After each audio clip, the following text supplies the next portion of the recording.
Chegando para mais uma live, começando aqui no Yogalaya, mais uma live dessa semana especial Psicologia do Yoga, uma semana em que eu estou trazendo vários profissionais e professores de Yoga, de Ayurveda, para a gente conversar sobre como que o Yoga pode sim ser uma ferramenta terapêutica que inclusive ajuda a cuidar da saúde mental, né?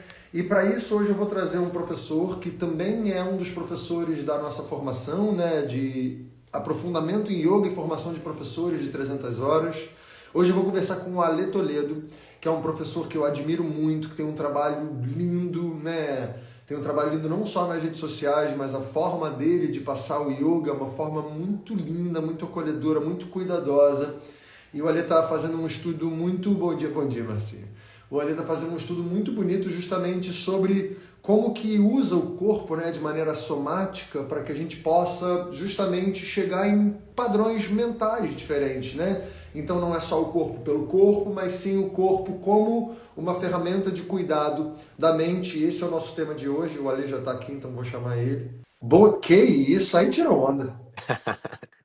Aí tirou onda. Bom Porra, dia. que visual. Bom dia, muito Bonito, bom né? dia. Pô, muito lindo, muito lindo. É. Arrasou. Você tá bem? Pelo visto, tá, né? Tô bem, tô bem. Frio pra caramba? A- Agora tá começando a esquentar já. Tá, passou, acho que o frio. Teve uma época que eu falei assim, não, o frio máximo já passou. E aí veio mais frio ainda. Vocês Então pegaram agora, quanto aí de mínimo? eu, na semana retrasada, tava -3 graus no termômetro do vizinho. Acordava tudo sempre cheio de geada aqui, né? Tudo branquinho, né? As folhas Caralho. congeladas. O carro com a camada de gelo, assim. Sim, Muito louco, é sim. muito frio aqui. Muito frio. Eu tô em Prados aqui, né? E aqui eu peguei 3 de mínimo que eu peguei aqui, que já é congelante, né? Pô, Pois é, -3 foi é. rock and roll. Você tá Aqui é bem, bravo. querido? Tô bem, tô bem. Tô Que feliz que a bom. gente tá aqui batendo esse papo hoje. Eu também, eu também. Bom, como eu já dei uma introduzida ali, né? A ideia é justamente a gente está fazendo essa semana com o tema psicologia do yoga, né? Esse nome quem trouxe para mim foi o Jorge Knack, né? Ó, Que é um dos meus professores, né? Que eu foi... acabei Oi? de lançar um podcast com ele agora, mandei, coloquei Sério? agora no Stories. Aham. Ah, que maneiro! Eu acho ele incrível. Ele é da linhagem de Krishnamacharya também. É o Matheus aí. E aí, Matheus? E eu estudei com ele já, uma vez eu fiz um curso com ele da Gita, né? E ele usa esse nome muito, né, de psicologia do yoga, que é um nome que meu professor também usa de outras formas, né? Mas que traz essa ideia de que a gente usa o conhecimento do yoga para cuidar da nossa saúde mental, né? Basicamente é isso. E hoje, né, eu falei com a Aninha sobre neurociência, ontem eu falei sobre como é que é o processo terapêutico do yoga segundo Patanjali, e hoje eu queria te ouvir um pouquinho, Ale, sobre esses seus estudos que você tem feito, né, no Body Mind Movement, não é? Isso. Que tem feito e eu tenho acompanhado um pouquinho, né, do que você tem visto, do que você tem postado, e eu tenho achado muito interessante sobre, porque não é uma vertente que eu conheço tanto, né? Conheço o movimento somático, já fiz uma aula com a Renata Diel, que ela trazia muito essa questão somática, uma aula não, fiz uma formação com ela, né, de Vinyasa, em que ela trazia muito a questão de movimentos somáticos e tal, e aquilo realmente trazia uma sensação muito especial, muito diferente para o corpo. Então eu queria começar esse nosso papo ali te escutando um pouco sobre como está sendo essa experiência no Body Mind Movement e como que ela está talvez transformando o seu olhar sobre cuidado, que eu acho que é o grande tema da nossa semana. Legal. É, bom, bom dia pra quem tá aí chegando também. O Léo tá por aí, ó, Eu vi, falando eu vi. também. Eu, inclusive, estava esse final de semana na Bahia, conduzindo um workshop de yoga e práticas somáticas, e foi muito, é assim, é muito legal ver em mim o processo de Total. estudos e de práticas, né? E como isso tem me transformado. E é ainda mais incrível ver quando eu conduzo alguma coisa nesse sentido, assim, para grupos, escutar o que a galera fala, assim, enquanto o que atravessou, o que tocou, né? Então, falando um pouquinho do meu processo, quando a gente fala de práticas somáticas, a gente tem muitas. abordagens, né? É como o Uhum. yoga, né? Existem muitas Uhum. abordagens, né? No mesmo tempo. A técnica que eu estudo é a técnica do BMM, do Body Mind Movement, que vem também de um outro centro que chama Body Uhum. Mind Center, que de um estudo da Bonnie, né? Que uma pesquisadora do corpo e que adentra assim a camadas mais profundas de uma percepção de si. O que eu tenho sentido com as práticas somáticas, primeiro é que elas alcançam lugares que eu nunca tinha experimentado, né? Eu também, assim, não conhecia muito sobre práticas somáticas, cheguei meio de paraquedas. Uma aluna minha que começou a fazer a formação me chamou, falou assim, acho que tem tudo a ver com você também. Legal. E aí fui ver o que que era.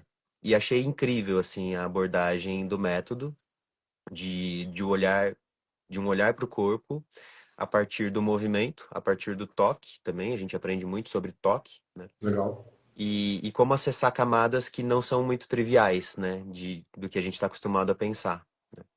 Eu tenho sentido que, para mim, o trabalho com as práticas somáticas é como se fosse um trabalho de aprender uma nova linguagem, aprender uma Uhum. língua diferente, né? Quando a gente aprende uma nova língua, a gente aprende também uma nova cultura, né? A gente aprende costumes, a gente aprende maneiras de se expressar um pouco diferentes do que a gente está acostumado, né?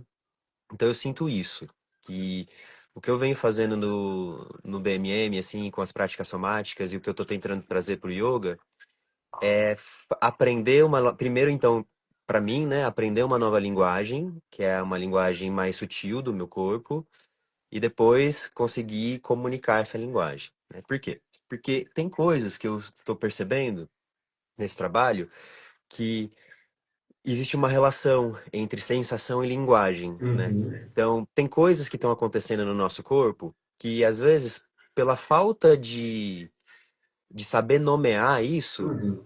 isso fica meio num lugar meio apagado, assim, né? A gente tá sentindo, mas não sabe o que tá sentindo, não sabe nomear, e aí aquilo fica meio anestesiado, talvez, no Uhum. corpo. Sabe quando a gente tá no dia a dia, no automático, Sim. e o corpo tá dizendo um monte de coisas, só que a gente não tá conseguindo prestar atenção nisso. É como se a gente não falasse essa língua, né? Essa é a minha analogia, né? Muito legal. E aí o que eu tô sentindo que com essas práticas é justamente isso. Eu estou aprendendo uma linguagem nova. Primeiro, a linguagem da sensação, né? É muito comum as pessoas falarem, ouve o que seu corpo diz, né? Seu corpo está Uhum. te dizendo alguma coisa. O que que seu coração está dizendo? Só que é muito subjetivo isso, né? Total. Como que a gente ouve o que é ouvir o corpo, né? Uhum. Então, E não é ouvir audição, né? eu acho que essa é a primeira confusão, assim, que eu fazia, né? Eu achava que era um lugar meio místico, assim, né? Tipo assim, ouve o seu corpo e eu ficava esperando uma frase, né? Eu ficava esperando falar alguma coisa, tipo, vir intuir alguma coisa, né? Sim, E sim. aí eu fui descobrindo que não é desse lugar, assim. Ouvir o corpo é prestar atenção na sensação. E como é que essa sensação se relaciona com outras coisas no meu corpo, né? Então, tipo, como é que essa sensação que está muito ativa está se relacionando com a minha respiração, né? Essa sensação deixa a minha respiração tensa ou deixa a minha respiração confortável? Como é que essa sensação que eu estou sentindo se relaciona com o meu sistema nervoso? Meu sistema nervoso ficou muito ativo, Uhum. acordado, ou meu sistema nervoso conseguiu relaxar? Como é que essa sensação se relaciona com a minha frequência cardíaca, né? Então, é aprender como que essa sensação está me dizendo sobre um estado mais global do meu Uhum. corpo, né? Então, essa é a linguagem, né, que a gente vai aprendendo. Só um parênteses te interromper um rapidinho, porque é muito interessante, né? Hoje eu dei uma prática agora, né? Acabei de dar a prática que foi justamente com esse objetivo. Eu dei uma prática que no começo era cuidadosa, eu falei, agora eu vou fazer uns asanas que vão mexer com você. No lugar da vaidade, no lugar do batimento cardíaco, no lugar da respiração. Então eu fiz uns asanas mais difíceis mesmo, como essa provocação, não para conseguir fazer o asana, mas para ver qual é o impacto que tentar fazer esses asanas que são mais difíceis, que muitas vezes tem muito desejo envolvido, né? Uma conquista ali envolvida, o como que eles mexem com você. E não num lugar de julgamento, e sim num lugar de, olha, olha, sem querer conseguir ou sem se frustrar por não conseguir, durante o processo, o que ele faz? Ele acelera exatamente isso, né? Ele acelera o seu batimento, ele acelera a sua respiração, a sua mente vai para um lugar de julgamento, de entender, caraca, isso aqui eu não presto para isso, e às vezes começa a vir um monte de coisa, né? Exato. E é tão importante porque eu via nos alunos que eles estavam se bagunçando e às vezes ele estava ali se bagunçando, eu falava, olha para que isso está te causando. Aí na hora ele voltava e falava, Uhum. deixa eu ver. Porque a gente para de ver muito fácil, né? Às vezes com essa coisa de eu quero conseguir fazer, você deixa de ver ou de ouvir, né? Que não é ver de visão e ouvir de audição. Mas a É, gente deixa de perceber, né? sim. É, total. E aí é esse olhar, né? Quando você traz isso para sua prática, né? Que você está dizendo que você fez hoje de manhã, eu acho que é justamente esse o lugar do asana pra gente, Uhum, né? Porque, uhum. tipo assim, o asana nunca vai ser um fim em si mesmo, né? Exato. Pra que eu vou fazer Virabhadra? Tipo, Uhum, Virabhadrasana, tipo assim, o que isso me traz enquanto sensação, né? De fato, né? Quando eu vou fazer, sei lá, uma postura mais desafiadora, qual é a minha atitude para entrar nela, para permanecer, para me ajustar? E a bagunça, né? Quando eu me bagunço, faz parte do faz processo. super, super. Exato. Faz parte desse processo. Eu tô aprendendo, eu tô percebendo. Tipo assim, ah, putz, eu tô indo para essa postura muito pelo meu ego, né? Tô querendo mostrar que eu sou mais forte aqui nessa sala. Ou- e essas percepções, a gente coloca elas não no lugar de certo e errado, ou de bom e ruim, ou de isso é mais elevado, isso é menos Uhum. elevado, mas todas elas são ferramentas de sensação e de percepção, né? Porque aí a gente percebe que tudo isso está na gente, né? Essa vontade de competição está na gente. Essa Uhum. vontade de querer provar alguma coisa tá na gente, né? E só que tá na gente de um jeito muito automático. Esse é o ponto, Sim, né? Tipo, a sim. gente tá adestrado a competir. A gente tá Uhum. adestrado a querer performar, né? Então Perfeito. isso vai aparecer na prática. E aí aparece de um jeito que agora é um jeito que tá sendo, a gente tá convidando a perceber, né? Tipo, ó, Uhum. percebe que esse é um padrão que tá aparecendo? E quando esse padrão aparece, percebe que sua respiração fica. Porque você fica nessa competição e sua respiração, você nem presta atenção na respiração. E é isso, né? Essas nuances, assim. Aí o asana passa a ser, independente se ele é um asana super tranquilo ou super desafiador, um caminho de autopercepção, né? Que é isso, né? Assim, a prática de yoga, ela tem,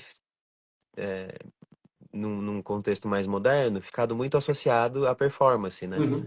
Então, é importante que a gente traga esse olhar um Sim. pouco menos. Não tem necessidade disso, sabe? Tipo, um lugar um E, pouco mais Ale, apaziguado. uma coisa que foi muito marcante na nossa formação, né? Quando você deu a aula lá, a gente recebeu muitos feedbacks dos alunos que amaram justamente a sua forma de explicar, de nomear as coisas, né? De como que você usava às vezes partes do corpo em momentos diferentes para explicar algumas sensações, né? Isso foi um feedback que a gente recebeu várias vezes e isso já era o que me chamava a atenção em você. Como eu gostava da sua da forma de explicar, né? Que aí você fala, pega seu coração, afasta da bexiga, coisas que são simples, né? Faz o movimento a partir do nariz, a partir do centro do cérebro, aquelas coisas, né? Como aquilo transforma o ceder e empurrar, né? Como que isso Exato. transforma o nosso olhar para uma coisa que sempre teve aqui, né? Uhum. Do que você falou, né, sobre a sua experiência no BMM, o que eu entendi é que você está tendo mais repertório agora. É isso que está acontecendo? De onde que vem esse repertório? Né? Uhum. Digo internamente, a partir da sua experiência. Sim, sim. É exatamente isso, né? Eu acho que fui muito acostumado, na forma de dar aula, de usar basicamente o sistema músculo-esquelético para dar aula. Uhum. Ou seja, para falar, ativa o quadríceps, faz uma rotação interna, externa do Uhum. ombro, interna, não sei o quê. Você usa mais, a gente usa mais dentro dessas práticas o sistema músculo-esquelético. E o que é ótimo, porque a gente consegue dar um Uhum. direcionamento muito interessante para as É pessoas. prático, né? É prático. Ele é muito assertivo. Isso. O que eu estou aprendendo no BMM é Assim, o BMM é uma formação em que cada módulo a gente estuda um sistema diferente. Então a gente estuda, sei lá, sistema endócrino, sistema de órgãos, fluidos e voz, desenvolvimento motor, né, motricidade humana, enfim. Cada módulo a gente aprende uma coisa. Em cada módulo eu vou aprendendo que existem outros suportes no nosso corpo que podem ser suporte de movimento, né? Então, por exemplo, quando a gente fala de sistema de órgãos, nosso corpo é preenchido por muitos Uhum. órgãos, né? E esses órgãos podem ser é, suportes para algum tipo de experiência no nosso corpo. Então, quando eu faço esse movimento, por exemplo, de rotação da cabeça, em geral, a gente enquanto professores de yoga, a gente traz esse suporte para a cervical, porque é onde está acontecendo, né? Então, Uhum. rotaciona a cervical, vai sentindo o que acontece ali na cervical e tudo mais. Só que quando a gente muda o suporte, ainda que o movimento continue o mesmo, ainda que se você me ver, você vai ver eu fazendo o mesmo movimento, se eu pego um suporte, por exemplo, do meu cérebro e começo a fazer o movimento pela sensação de peso, de densidade, de deslocamento, do que está acontecendo aqui dentro, a sensação interna muda completamente. E por isso a experiência muda, né? E por isso a experiência muda, né? Então você vai ver pessoas relatando que fazer esse movimento aqui, quando elas fazem pela cervical, elas sentem um pouco, sei lá, cada pessoa vai sentir de um jeito muito diferente, né? Um universo muito diferente. Mas vou dar um exemplo simples. Vai sentir mais tenso, ah, eu tô sentindo meu pescoço tenso, tô sentindo mais rígido. E aí quando passa para o cérebro, consegue encontrar um caminho que é um caminho mais, sei lá, mais leve, mais Uhum. macio. O ritmo muda, né? A velocidade do movimento muda, porque a exploração mudou. Então é interessante isso, assim, das práticas somáticas que eu tô mergulhando, que é como é que eu uso outros suportes de movimentação Sim. para levar outras percepções do corpo. Isso que você falou do coração e da bexiga, por exemplo, é muito comum a gente fazer o gato e a vaca, né? Aquele movimento de extensão e flexão da coluna pela coluna, né? E aí, esse final de semana também foi uma coisa que eu fiz quando eu dei aula aí pro pessoal da formação. E esse final de semana eu fiz também, né? Tipo, presta atenção no coração ao invés de usar a bexiga, eu usei o útero. Porque como Uhum. eram só mulheres que estavam na prática, usa o seu útero. E aí você aproxima o coração do útero, afasta o coração do útero. Isso não tem um efeito só físico no corpo, né? Claro. Isso tem um efeito físico, porque aí a movimentação muda. Mas isso tem um efeito simbólico também, né? Sei lá, para uma pessoa que foi mãe, né? Aproximar o coração do útero, afastar, sensação, sei lá, da menopausa. Enfim, isso tem um efeito simbólico também, que a pessoa traz memórias que estão armazenadas no corpo que fazem com que esse processo de movimentação seja também um processo de movimentar a própria história, né? Tipo, os próprios Uhum. símbolos que estão ali, as memórias, as lembranças, os traumas, as potências, né? Tudo isso, né? As alegrias. Então, tudo isso está sendo movimentado quando a gente traz outros suportes também, né? Por Sim. exemplo, eu falei esse também lá sobre a relação entre coração e cérebro, né? Uma relação de união mesmo, né? Uhum. Porque no coração a gente tem artérias que vão passar aqui pela lateral do pescoço e que vão abraçar o cérebro, né? Que vão irrigar o cérebro. Então é como se o coração estivesse dando um abraço no cérebro. Só um Isso, parêntese. Você que fez aquele desenho? aquele desenho que eu fiz explicando, ele foi. É. Porra, Foi. desenha muito. Tá vendo? Para ser professor de yoga, tu tem que saber até desenhar, cara. Pois é. É, para tu ver como é que é. Arrasou, ficou lindo o Pois é, desenho. pois é. E aí é isso, assim, isso é uma coisa física no nosso corpo, né? Tipo, as Uhum. artérias que estão subindo e dando um abraço no cérebro.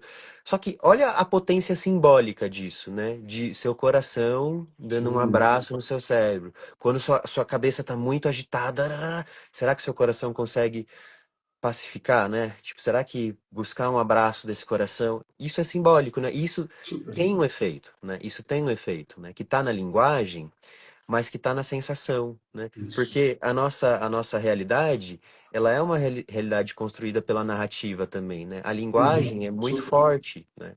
Então, por isso que quando a gente faz esse processo, e aí eu volto no que eu falei ali no começo, é a gente aprender uma nova língua, né? É aprender uma nova linguagem, é aprender a descrever esses processos que são físicos, né? São fisiológicos, mas são simbólicos também. E como é que eu coloco isso na palavra depois, né? Depois que isso passou por uma sensação, como é que eu descrevo? Porque isso foi uma coisa que eu percebi quando eu entrei no BMM. Eu entrei numa turma que já estava no meio da formação. Eu entrei no Uhum. meio da formação, né? Então, já estava com uma galera que já estava meio acostumada já a fazer aquilo e eu cheguei. E aí eu percebia que sempre que existia uma prática em que a gente ia ser atravessado por uma sensação, por uma experiência, no final dessa experiência a gente se comunicava. Então, se eu estava fazendo em dupla, eu comunicava para minha dupla. O que que eu senti, como foi a sensação, o que que isso trouxe. E aí eu fui percebendo que a galera tinha muito repertório para explicar isso. E às vezes Pode eu não crer. tinha tanto. E eu falava, nossa, eu não sei muito bem explicar isso. Não sei colocar em palavras. E aí eu fui aprendendo também, e tô ainda aprendendo, a colocar em palavras, né? Ainda que não esteja no campo da palavra, né? Como é que eu explico o que que é entrar no mar, né? Sim. Não dá, não cabe nas palavras, mas Uhum. ainda assim a gente tenta explicar a partir de analogias e símbolos e metáforas e tal. Então, essa linguagem também ela é importante. Super. Porque aí, quando eu acesso essa linguagem, fica mais fácil para mim, enquanto professor, guiar algum processo, né? E- Trazer um e- símbolo. Isso tem uma coisa fundamental, né, que eu diria, disso que você está falando, vamos dizer, para quem é professor, né, de yoga. Tem que partir da sua experiência, né? É muito é muito diferente quando você está explicando algo que você de fato experimentou em diversas camadas, você tentou dar o nome, né? Você errou dando o nome até achar o nome que te faz conectar aquilo lá. E aí, na hora que você vai explicar isso para o outro, isso muda muito, né? E uma coisa que é interessante disso tudo, Ale, na segunda-feira, toda segunda-feira às 6 da tarde, eu faço um satsang com a galera da escola, assim, que eles trazem temas diversos, e aí eu tento explicar pela perspectiva do yoga. Eles trazem temas assim da vida, ah, caramba, do meu trabalho tá assim, né? E a gente tenta aplicar o conhecimento do yoga. E o assunto dessa segunda-feira foi onde é que mora o eu, né? Porque uma aluna veio com essa provocação de que, segundo alguns estudos neurológicos, o eu mora ali na pineal, que é o que faz um canal entre justamente o coração e o cérebro. Então, o lugar onde a gente entende o eu é aqui. E que não quer dizer que é onde ele more, mas é onde a gente entende ele, né? E foi para um lugar que a gente acabou chegando no Marshall Rosenberg, falando do livro Comunicação Não Violenta, aquele laranjinha, em que ele traz lá no final, quer dizer, no meio mais ou menos, né? Você já viu isso, né? Já leu esse livro? Não, Não. ele tem uma coisa que é muito interessante que ele fala. Tem emoções que a gente chama de emoção, mas que elas não são suas emoções porque elas são relacionadas com o outro. Do tipo assim, ah, estou me sentindo invadido. Estou me sentindo atacado. Isso não é uma emoção, porque isso é uma. Você está falando que o outro está tendo uma ação em você. Isso não é a emoção em si. Qual é a emoção por trás disso? Então ele traz uma tabela de coisas que parecem emoções, mas que não são, que na verdade sempre depende da relação com o outro, e ele depois traz uma outra lista do que são emoções suas, internas, né? E diferenciar essas coisas para mim é ainda uma grande experiência, né? Porque eu várias vezes me pego, assim, às vezes conversando com a Bruna, conversando com as pessoas, e eu falo, porque eu me sinto tal. E esse tal, ele não é como eu me sinto, é como o outro me atua, né? Como eu sinto que o outro atua em mim. E essa coisa de nomear, assim, eu diria que ela de fato é fundamental, entrando aqui no nosso tema, para que eu possa entender como que eu me cuido, né? O que está acontecendo comigo? Porque às vezes a gente entra nessa, eu estou muito ansioso. Mas, ok, a gente está ansioso mesmo, né? Todo mundo está tendendo à ansiedade, mas o que que isso gera aí dentro? Ah, isso gera um movimento esquisito no meu peito, gera um negócio na garganta, gera um embrulho no estômago, né? A Áurea Ouro pergunta qual é o nome do livro, é o Comunicação Não Violenta. O nome do livro é Comunicação Não Violenta, do Marshall Rosenberg, é um livro que vale.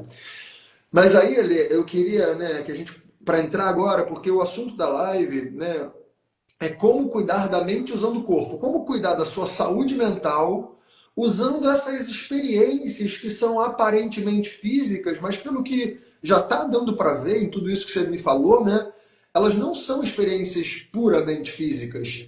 Elas são experiências que afetam completamente a sua capacidade de olhar para a realidade e ter uma experiência nova, né? Sim. Ontem eu fiz uma live aqui falando sobre a psicologia do yoga e dentro desse processo, né, o que eu entendo de Patanjali, por exemplo, é que ele mostra, por exemplo, né, tem várias camadas da mente. Tem uma mente mais sensorial, tem uma mente que está julgando, tem uma mente que está analisando, tem uma mente que está sentindo. Para onde eu olho, essas quatro coisas, por exemplo, estão acontecendo agora. Simultaneamente, tem a minha mente sensorial captando as informações de fora, trazendo para dentro, tem a minha mente que julga, né, o nosso ego, que está pensando, gosto disso, não gosto daquilo, gosto desse frio, gosto do meu café com leite, não gosto de tantas coisas, né? Tem uma outra camada que está analisando todas as informações e uma que está percebendo coisas mais delicadas. Para onde eu olhar agora, se eu escolher olhar para o meu sensorial, por exemplo, vou pensar que está frio. Isso muda a minha ação. Faz com que eu, por exemplo, feche o casaco. Diferente de se eu olhar para os meus pensamentos, que estão pensando aqui negócio de yoga, psicologia do yoga, tal, tal, tal, tal, tal, tal. Que no fundo tem uma coisa que eu estou sentindo aqui dentro, que é uma meio que uma vibração aqui na base do peito, no centro do peito, e também uma coisa na garganta. Talvez porque eu esteja falando, mas porque tem alguma coisa acontecendo aqui. E para onde eu direciono esse olhar, muda não só a minha experiência, mas muda também a minha próxima ação. E Sim. como isso pode ser transformador no sentido de como é que eu interajo com a minha vida, né? Como é que eu interajo com a minha realidade. E aí, queria te ouvir agora como que, porque você começou falando isso, né? Que essa formação, né? Ela está transformando a sua forma de olhar para a realidade através do corpo. Você falou isso, né? Não sei se exatamente com essas palavras. E eu queria que, de fato, a gente entrasse nessa agora, do tipo assim, o quanto isso pode, de fato, mudar completamente a sua relação com a sua saúde mental, quanto você pode ou não usar isso como um suporte, um auxílio para também cuidar da saúde mental, não eliminando nenhum outro tipo de terapia, né? Mas o quanto isso é agregador, o quanto isso transformou você, o quanto isso pode transformar as pessoas. Fala um Sim. pouquinho disso. Vamos falar disso. Eu parto aqui das definições, né? Porque uma coisa que acontece pra gente, assim, falando numa perspectiva cartesiana, ocidental, é que a gente nomeou como diferente esses campos, né? A gente Uhum, criou uma ideia de que existe um aparato que é a mente e um aparato que é o corpo e que esses aparatos são uhum, distanciados de alguma forma, né? E aí, quando a gente vai por essa perspectiva, a gente às vezes pensa que posso fazer alguma coisa com o corpo que vai afetar a mente ou fazer com a mente que vai afetar o corpo. uhum. E é fato isso, né? Isso é um Sim. fato, né? Tem coisas que acontecem no corpo que vão gerar um padrão mental, tem coisas que acontecem na mente que vai gerar um padrão corporal. Mas não porque essas coisas são distintas, né? É porque corpo e mente é uma coisa só, né? A É gente às vezes justamente porque elas são unidas, né? é justamente Unidas porque não, elas porque são uma coisa fazem só parte de que um mesmo sistema. Né? e aí a gente nomeou separado, e aí a gente acha que é separado, né? A gente criou na linguagem uma cisão, né? Então a gente acha que é separado. E aí esse é o primeiro ponto, assim, né? Entender que quando a gente está fazendo qualquer prática que a gente faça, a gente também está movimentando, né? E trabalhando esse aparato mental, né? E aí, nesse sentido, o lugar onde a gente nasce tem uma influência muito grande na nossa mente e nos nossos corpos, né? Isso eu estou dizendo porque tem um livro do Stanley Kellerman, que é um estudioso, né, desse campo da Uhum. somática, que fala disso que você estava trazendo, sobre como é que quando eu estou nervoso, né, tipo, estou irritado, e tem um padrão de pensamento surgindo, eu posso deslocar um pouco o que eu estou percebendo, e ao invés de perceber só o padrão dos pensamentos, perceber o que está acontecendo no corpo, né? Sim. E será que a minha boca fica tensa, a minha sobrancelha fica tensa e tal? E se eu mudo um padrão no corpo, o padrão mental muda? E muda, porque é isso, né? As coisas não são separadas, né? E aí tem o José Ângelo Gaiarsa, um psiquiatra, que fala sobre ali nos anos 60, 70, ele fala que se as pessoas não mudassem a relação com os corpos delas, elas não mudariam a sua relação com os processos de poder, né, da época. Interessante. Então, ele fala sobre como a, a ideia de um controle da religião, né, dos nossos corpos, né, e a gente está falando de um contexto aqui no Brasil que é mais o cristianismo, tem um impacto na forma como as pessoas usam os seus corpos, né?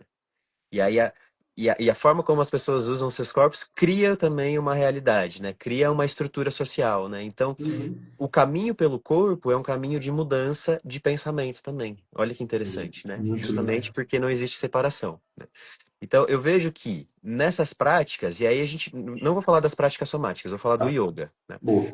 No yoga, a gente ouve relatos das pessoas que passam um tempo, as pessoas mudaram, né? As pessoas falam Uhum. assim, nossa, eu mudei muito.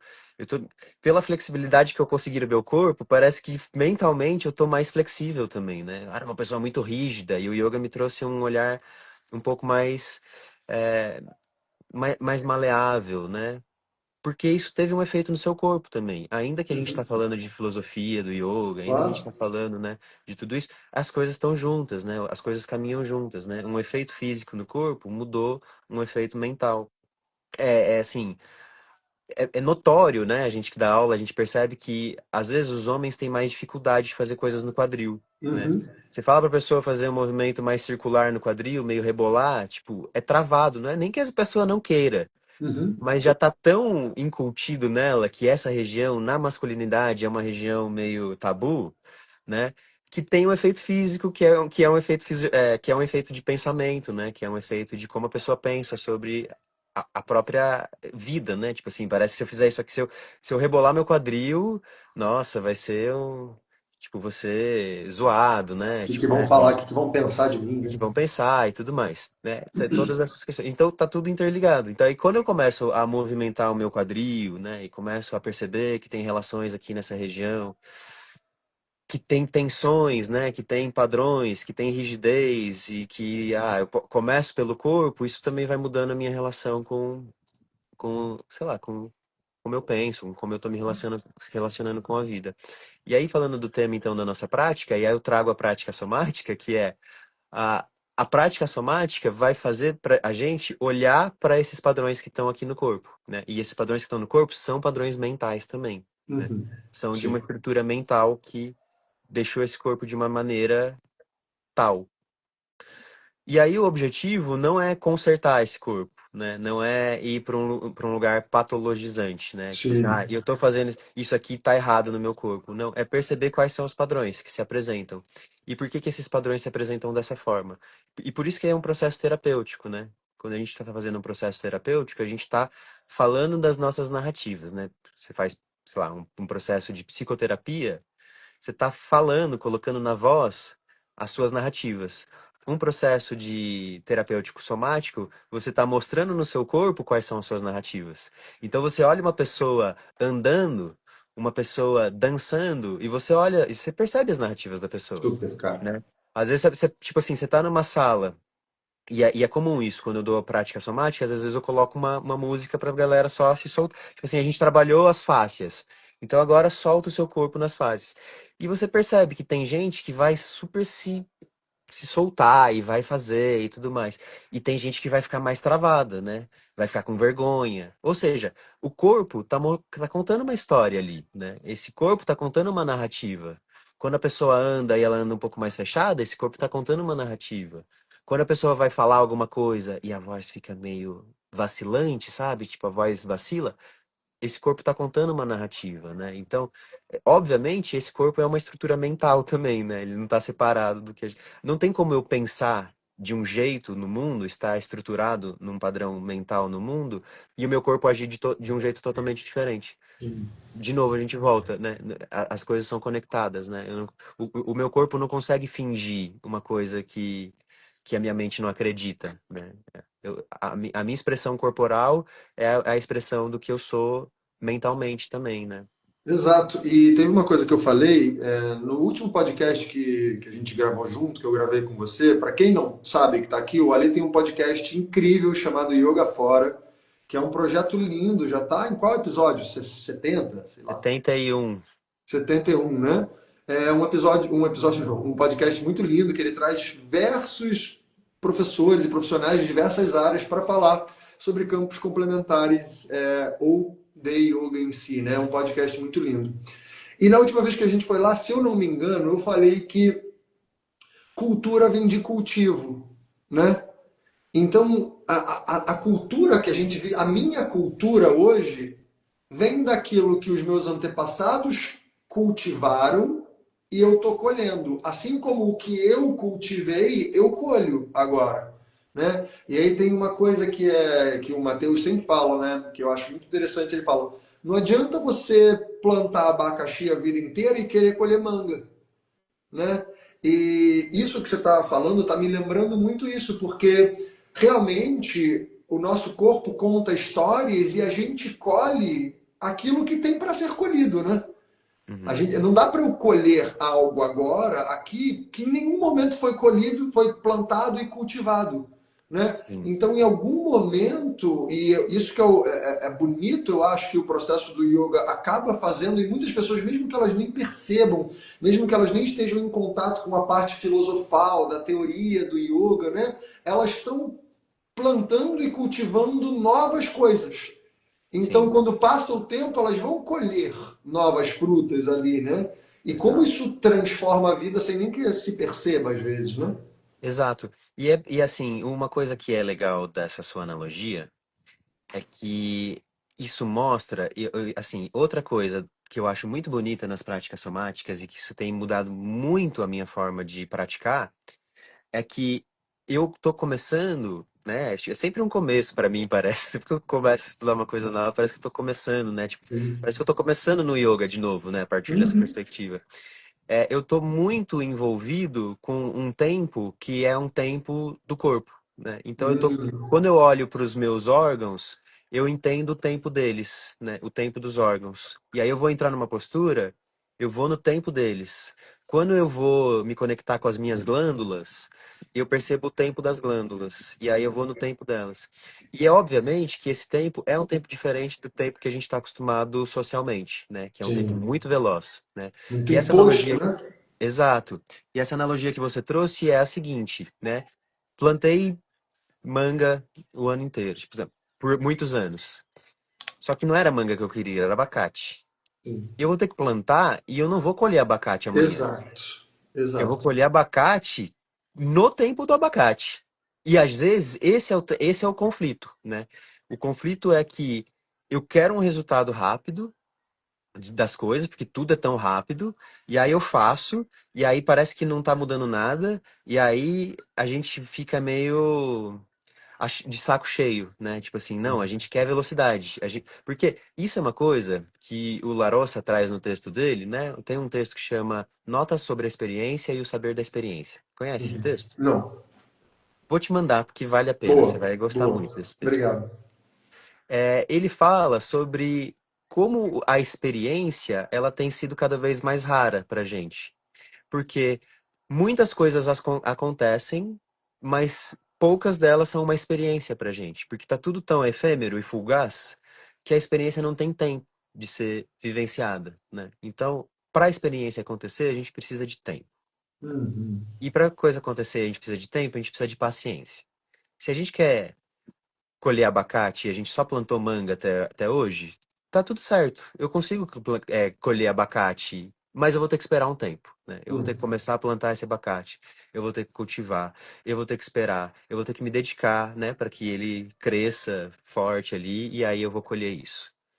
O processo com o yoga e com as práticas somáticas, mas com o yoga é isso, né? Esse processo de abhyasa é por um longo tempo, né? Patanjali fala. Uhum. Não é uma coisa que a gente vai só, tipo, fazer ali Total. rapidinho e vai colher. Tipo, é envolvimento, né? O quão disposto a gente tá a se envolver com esses processos, né? Porque se a gente quer alguma mudança, a gente precisa se envolver com o processo. E o processo é no tempo dele, né? Não é um tempo do Instagram, não é tempo do trabalho, da entrega, da produtividade, da produção. é outro tempo, né? A gente está disposto a lidar com esse tempo? E a maioria das vezes não. A gente não está disposto porque a gente não está acostumado com esse tempo, né? Sim. A gente está muito acostumado com as coisas que acontecem rápido, né?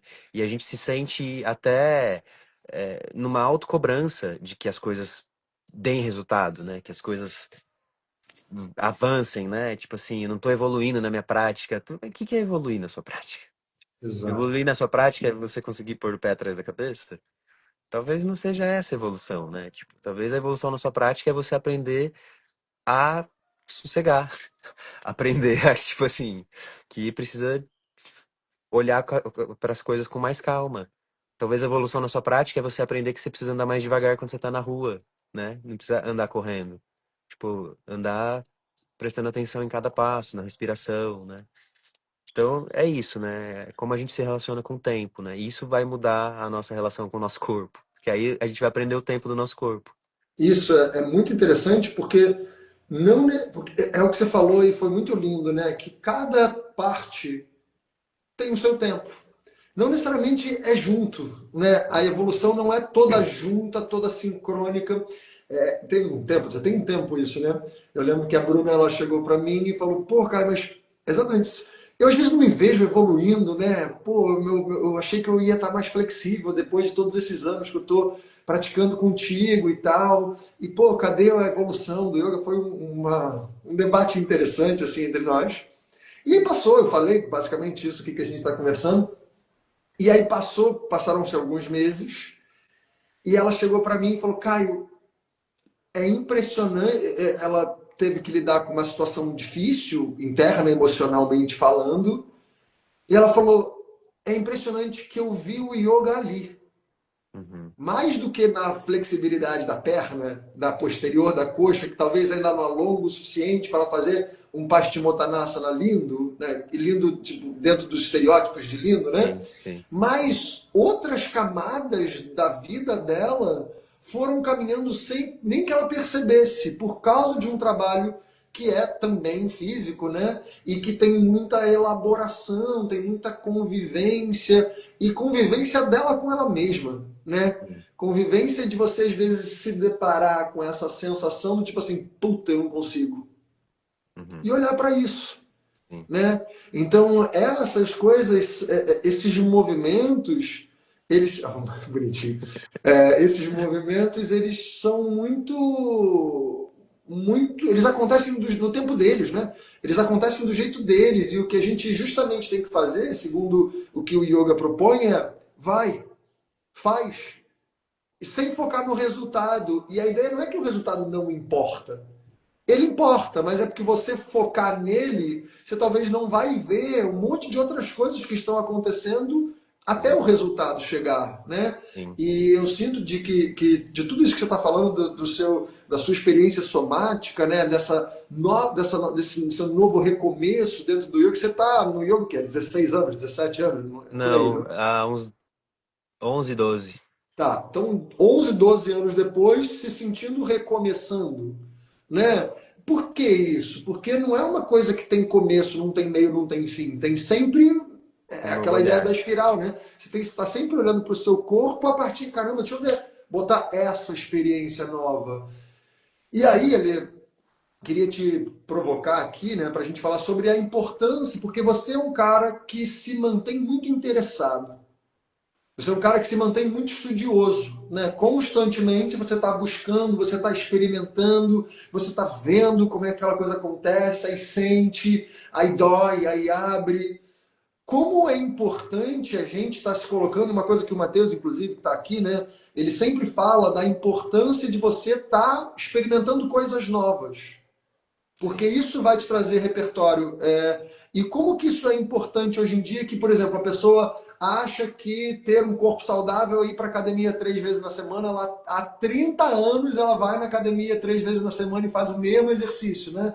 E o quanto que às vezes você simplesmente se abrir para uma experiência nova, não é que é melhor para o seu físico, mas isso vai te trazer experiências que são incomparáveis, porque você não É, vai ter aquelas experiências em outro tipo de exercício, né?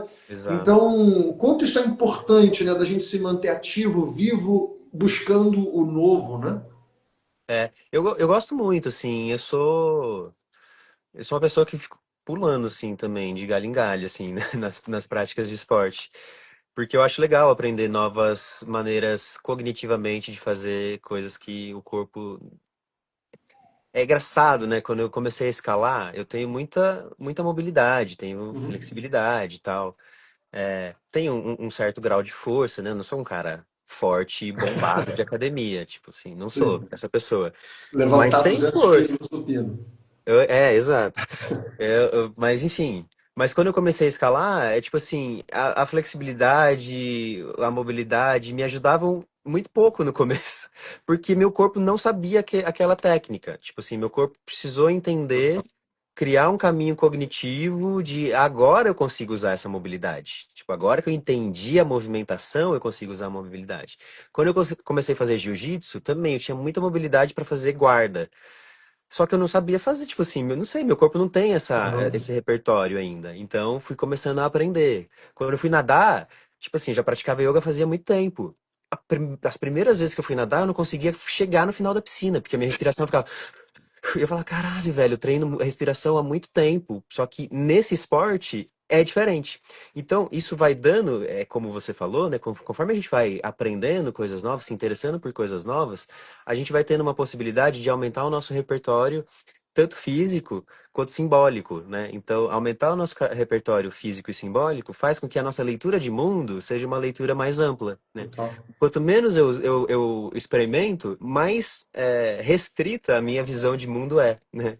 E aí, a minha visão de mundo mais restrita, eu tendo a ser uma pessoa mais fechadona, né? Então, esse lance que você fala sobre aprender coisas novas e tudo mais, tem uma linha tênue, que é essa linha de eu não preciso aprender coisas novas no lugar de ficar constantemente querendo saber de coisas, né? Nesse saber Sim. que é infinito, que não, agora eu preciso saber disso, agora eu preciso saber disso, agora eu preciso. Total. Num conhecimento que só se acumula, né?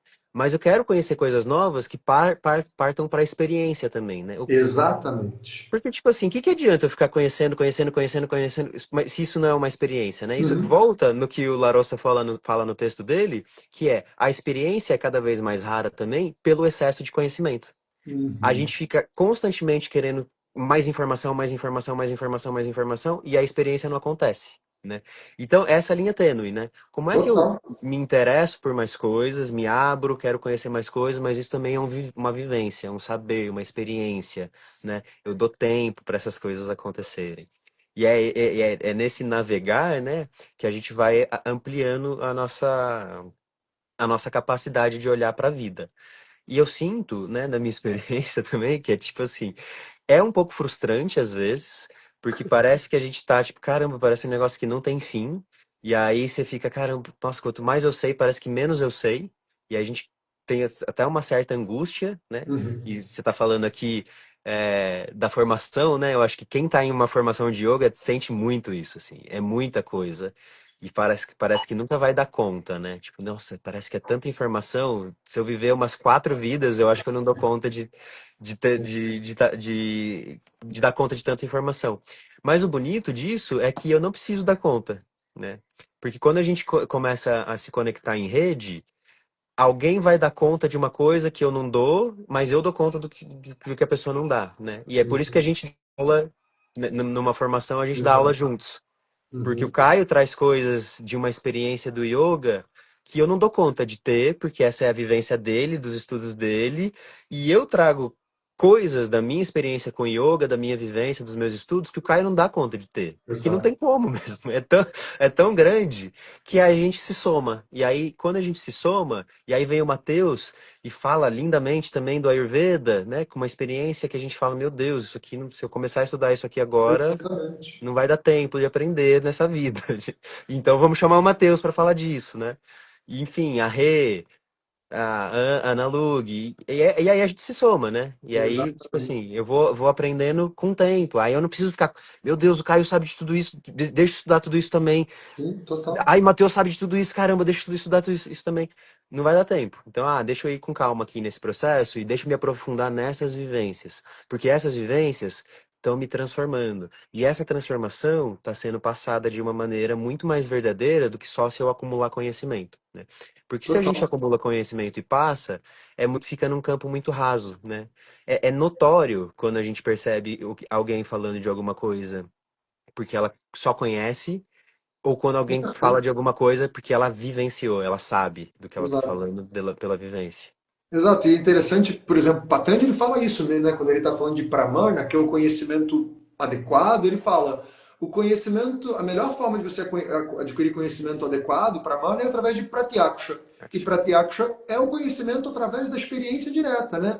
O exemplo que eu sempre dou é, se eu quiser saber que o fogo queima, eu posso ler um livro sobre medicina falando os efeitos de uma queimadura de primeiro, segundo e terceiro grau e que eu vou ter um tipo de conhecimento, mas é que ele não se compara com quando eu de fato me queimei. Exato. Né? Que aí eu vi todas as minhas camadas tiveram aquela experiência. E isso é muito interessante. E queria pontuar mais duas coisas do que você falou, né? Essa coisa do excesso de informação que a gente tem em contato hoje, que acaba que, por causa desse excesso, a gente não vai fundo em nenhuma, né? Ou em pouquíssimas, né? E isso é muito relevante também dentro de um processo terapêutico de maneira geral, né? E aí eu vou falar sobre essa ideia, né, de a gente realmente usar certos caminhos como suportes para que a gente mantenha uma saúde, de maneira geral, uma saúde integral, né? E que muitas vezes, o exemplo que eu sempre dou é, existe uma ilha, né? Imagina que eu estou numa ilha, eu estou de um lado da ilha, quero ir para a praia do outro lado da ilha. Tem vários caminhos que eu posso fazer para ir para o outro lado da ilha. Vários, infinitos. Eu posso ir costeando, eu posso ir nadando, eu posso subir o morro, eu posso pegar um atalho, tem vários caminhos. E hoje em dia, né, o que eu sinto que acaba acontecendo muito, justamente pelo excesso de caminhos que tem, é que a gente começa vários caminhos, vê, que legal esse caminho, que legal esse caminho, que legal esse caminho, mas nenhum caminho você pega e de fato vai até o outro lado, né? Para você, de fato, você não queria ir para a praia do outro lado da ilha? Pega algum dos caminhos e vai. Só que a Uhum. gente sempre começa um caminho e fala, pô, mas aquele caminho também é legal, aí você vai um pouquinho. Depois você volta, não, porque tem aquele outro, porque tem aquele outro. Que isso é super válido, né, enquanto a gente está buscando, enquanto a gente está tentando entender, mas em algum momento, né, segundo o que eu entendo desses processos, é que em algum momento eu tenho que de fato ir num. O que não quer dizer que exclua investigações de outros caminhos. Mas em algum momento eu tenho que entender que eu tenho que seguir, né? Eu tenho que continuar ali na direção para eu chegar num lugar mais profundo. É o que você falou, né? Como a gente fica muito no efêmero hoje, porque não vai fundo. Não pega aquela coisa e vai, deixa eu ver isso aqui, a Vera. E eu vou ali e vou até o fundo para ter aquela experiência, né? E aí, finalizando, o Patanjali, quando. Lá no quarto capítulo, no Sutra 32, eu acho, tem uma hora que ele fala: a partir do momento que a gente tem essa experiência mais profunda, e aqui eu estou falando de um estágio talvez distante de nós, né? Mas Patanjali está falando, quando eu tive a experiência do eu, uma experiência mais essencial, mais fundamental, e eu tive um vislumbre daquilo que é eu, ele fala, as próprias experiências, elas se tornam meio triviais, e que muitas vezes isso dá o entendimento para pensar que é como se as experiências se tornassem menores, menos importantes. Mas é o oposto do que, por exemplo, a forma que o Diego, meu professor, me passou, né? Ele falou: não é isso, é porque eu consegui ter uma referência tão profunda que eu não fico buscando perfeição no resto. Porque muitas vezes a gente acaba querendo ir nesse lugar de achar o perfeito. Eu quero o perfeito, eu quero ser o melhor, eu quero o melhor, eu quero fazer da melhor forma. E a gente vê que não é necessariamente sobre fazer da melhor forma. É sobre você ter as experiências. Vai fundo nas experiências, tem as experiências e segue para a próxima, sem ficar preso àquela experiência que você vivenciou, né? E isso que você está me falando, né? Eu acho que é uma característica sua que eu acho muito bonita, que você de fato vai fundo, tem as experiências e o como isso te transforma, né? Enquanto ser humano. Eu vou raso também, viu? Eu sou uma pessoa que agora eu acho que eu não sei se tem a ver com a idade, maturidade e tal, eu tô mais calmo. Uhum. Mas eu sempre fui muito muito raso, assim mesmo, tipo, Sim. de começar um caminho, já ver o outro, querer fazer outra coisa e ver não sei o que, e fazer outra coisa e tal. Isso é um aspecto que tá em mim também, assim. Que está Eu na acho que gente. Você mesmo falou que isso está na forma como a sociedade cobra, né? Vai exato. lá, olha isso aqui também, olha mais isso aqui, olha mais isso aqui. E no É, começo, quando a gente não tem essa maturidade que você está falando, você fala, então beleza, então vou ver, então vou sim, ver, então vou ver. Esse sim. tipo É, eu falo que tá em mim pra não denunciar todo mundo que tá aqui, né? Pra deixar a galera mais confortável. Mas é fato, tá na gente, assim, né? Esse. Porque é isso, a gente foi adestrado. Eu é gosto dessa total. palavra adestrado, porque, tipo, ela é forte, né? Fala, nossa, a Uhum. gente é adestrado desse jeito. A gente foi adestrado desse jeito. E aí, eu tenho aprendido a dar uma acalmada nisso, né? A falar, ah, tá, calma aí, tem coisas que eu quero ver e que eu quero ver com mais profundidade mesmo, né? O Matheus fala isso também, né? Que o Ayurveda é aquela coisa assim, que você aprende um negocinho aqui, beleza, é isso. E aí você vai lá e aprofunda. E aí Exato. tem um pouquinho mais, aí vai lá e aprofunda, né? Isso. E eu acho que eu tô nesse processo, assim, agora também, né? Tipo, de. Eu sinto que no caminho do yoga, as coisas são muito, muito perdidas, né? São muito. A estrutura às vezes fica meio bagunçada, né? Sim. Nesse universo de professoras, professores, práticas.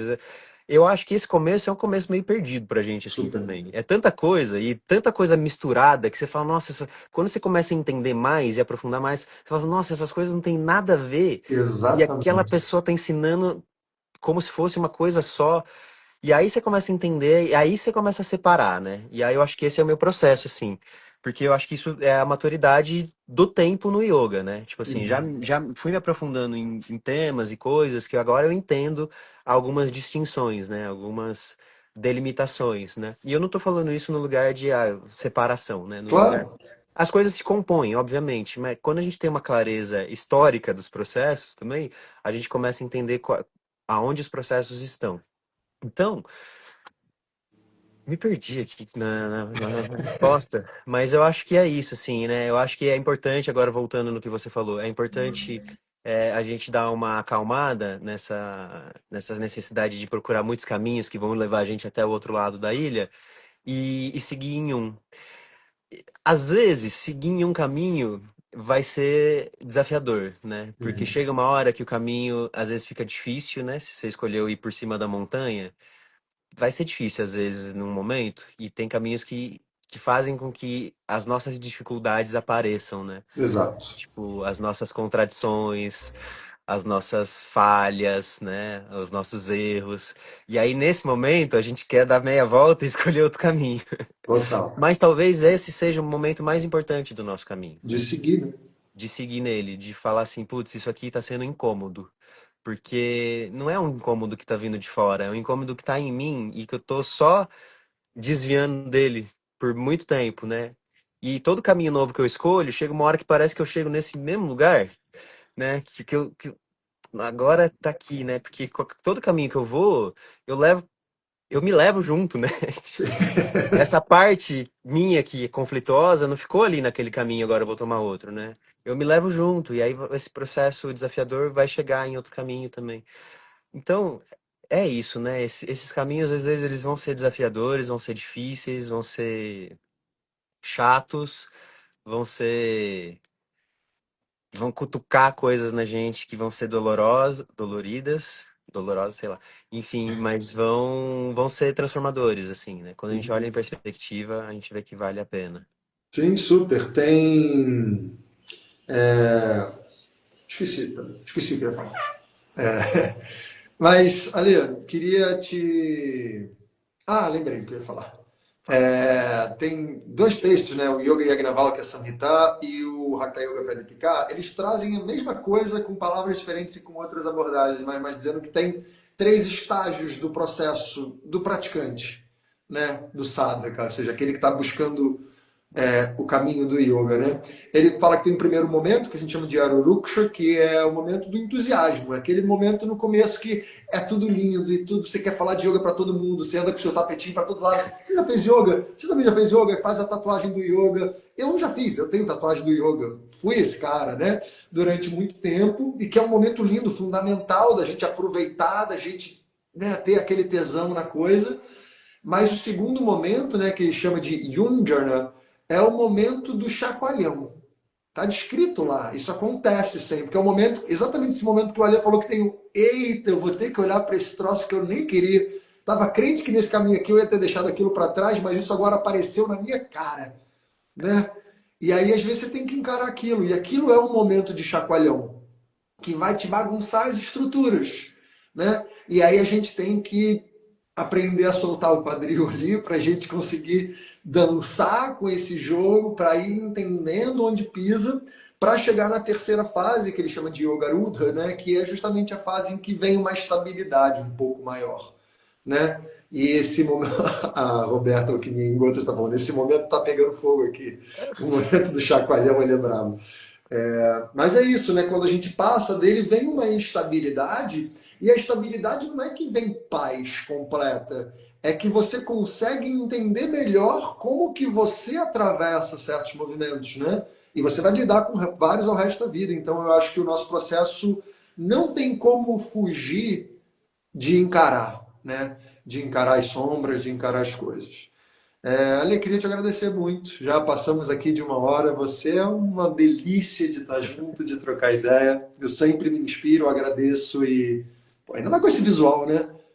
Parou um Pois pouquinho. é, né? Eu fiz de propósito. Falei assim, se eu não tiver muita coisa pra falar, pelo menos a galera olha. Só saio da frente.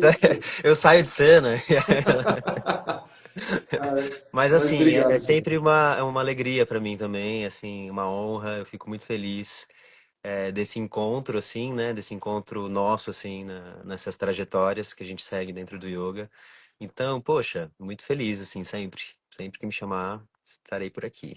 Que bom, obrigado. E aproveitando então só esse finalzinho de live, para falar que a gente está lançando a nossa terceira turma da formação de Yoga e Aprofundamento em Yoga de 300 horas, né, numa parceria do Yoga Laya, Yoga Naya e Vida Veda, e que a gente conta com diversos professores, né? O Ale é um deles, amanhã eu vou conversar com o Chris Collier, e a gente tem um grupo de professores muito legais até para mostrar aquilo que o Ale falou, né? Yoga não é uma coisa só.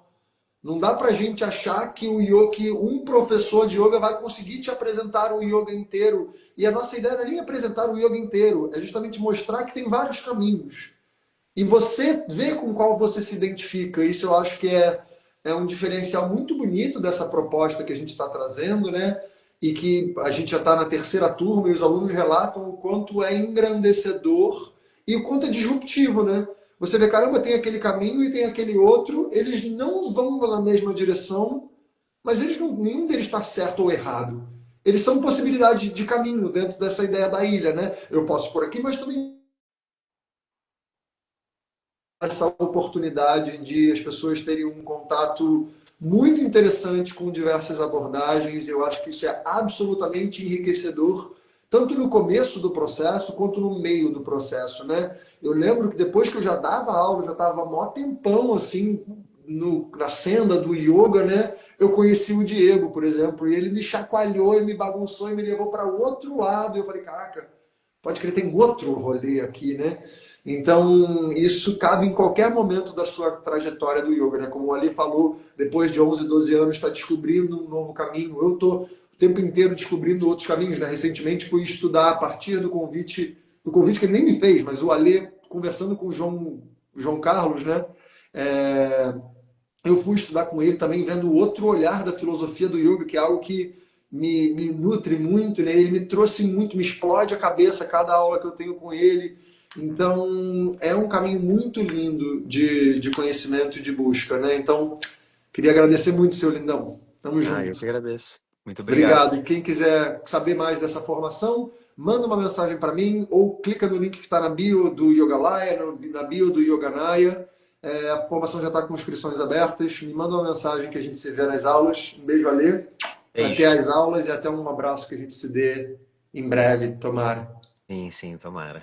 Tchau, tchau. Beijo, tchau, tchau. Beijo.